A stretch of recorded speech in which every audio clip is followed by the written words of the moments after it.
அன்பே கடவுள், கடவுளே அன்பு, அன்பெனும் கடவுள், அன்பெனும் வாழ்க்கை. அன்பிற்கினியவர்களே வணக்கம். ஒரு சிறிய இடைவேளைக்கு பின் அன்பெனும் என்ற யூடியூப் சேனல் வலையொலி தளத்தின் வழியாக உங்களை சந்திப்பதில் மகிழ்கிறேன். அதென்னங்க அன்பெனும்? அன்புதான் அடித்தளம், அதன் மீது கட்டப்பட்டதுதான் வாழ்க்கை. நாம் இருப்பதும் நினைப்பதும் பேசுவதும் செய்வதும் சாதிப்பதும் எல்லாமே அன்பினால்தான். அன்புதான் வாழ்க்கை. அன்பு இருந்தால் எல்லாம் இருக்கும். ஒரு வீட்டில் கணவன் மனைவி பிள்ளைகள் வாழ்ந்து கொண்டிருந்தார்கள். ஒரு நாள் வீட்டுக்கு வெளியில 3 பேர் இருப்பதை மனைவி கவனிக்கிறாள். ரொம்ப நேரமா அவங்க அங்கேயே அமர்ந்திருக்கிறார்கள். வீட்டு தலைவி வெளியில் வந்து, ரொம்ப நேரமா வெளியில் இருக்கீங்களே, வெயில் வேற, உள்ள வாங்கலேன் என்று அழைக்கிறாள். அப்பொழுது 3 பேரில் ஒருத்தர் சொன்னார், எங்க 3 பேர்ல ஒருத்தர் பேர் அன்பு, இன்னொருத்தர் பேரு செல்வம், இன்னொருத்தர் பேரு வெற்றி. நீங்க கூப்பிட்டதற்கு நன்றி. ஆனால் எங்க 3 பேர்ல ஒருத்தர் தான் வீட்டுக்குள்ள வர முடியும் என்றார். அந்த மகராசி அன்பு உள்ளே வாருங்கள் என்றாலும் ஒருத்தர் உள்ளே நுழைந்தார். உடனே மற்ற 2 பேரும் கூடவே உள்ளே நுழைந்தார்களாம். அன்பு இருக்கும் இடத்தில் இரக்கம், மன்னிப்பு, நன்றி எனும் எல்லா நற்பண்புகளும் இருக்கும்.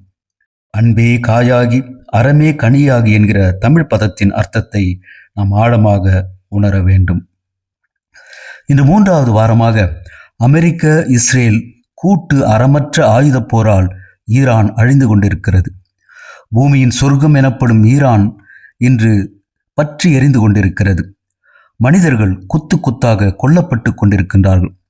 மனித மூளையின் உழைப்பின் விளைவான விஞ்ஞான நவீன பொருளாதார வளர்ச்சியெல்லாம் இன்று சிதைக்கப்பட்டு கொண்டிருக்கிறது. எங்கும் அழிவு, சாவு, ஓலம், அழுகுரல். 3ஆம் உலகப்போர் வந்துவிட்டதோ என்ற பயம். காரணம் என்னவாக இருக்கும்? அன்பெனும் கருணை ஆற்றின் ஈரம் காய்ந்து கொண்டிருக்கிறதோ? எனவேதான் மானுடம் எனும் பேரொளியை உயர்த்தி பிடிக்க இந்த அன்பெனும் என்ற வலையொலி தளம். அன்புடன் சப்ஸ்கிரைப் செய்யுங்கள், நண்பர்களுடன் பகிருங்கள், ஆதரவு தாருங்கள். நாம் சேர்ந்து அன்பை கொண்டாடுவோம். அன்புதான் எல்லாம். அன்பை வாழ்வாக்குவோம்.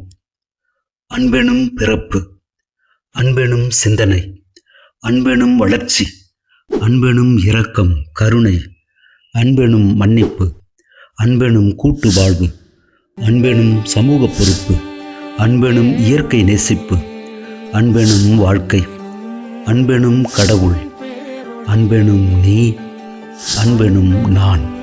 ஆழிசூழ் உலகு அன்புசூழ் உலகாகட்டும். அன்பெனும் பேரொளி எங்கும் பரவட்டும்.